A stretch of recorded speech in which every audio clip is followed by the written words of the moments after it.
Si Istong gwapong wala kayo ka-eskwela, kay wala siya'y trabaho, wala sa mag-aasawa.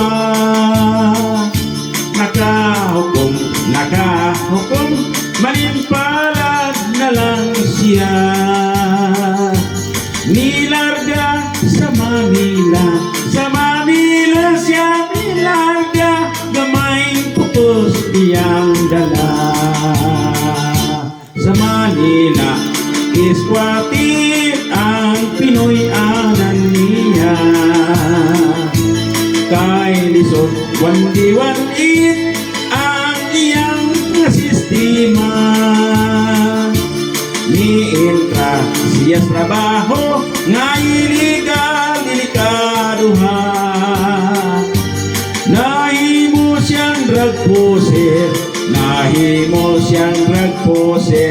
siya buog marijuana. Nadagpan si Istong, natiklo na disgrasya. Gidala sa munting lupa, 20 anyos ang sentensya. Dito sa bilangguan, sa sulod sa iyang silda, mga adlaw ipalabay, lawas ibate-patikan, idruwing-druwingan pa.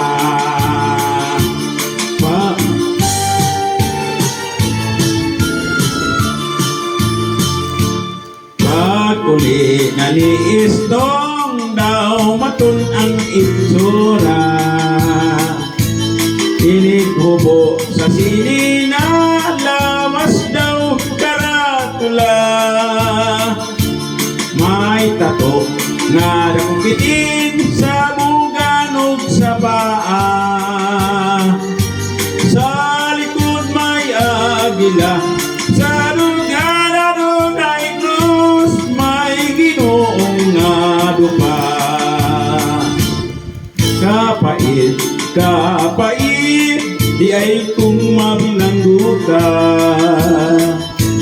Sa trabaho ay mudawat, kay lagi na priso ka. O kung siya manglitaw, sa nait kang dalaga, is nabunin taon siya, kung makita ang tato sa kalawasan niya. Si Istong sa istorya, nadaro na lang siya sa bukid na Ginosara.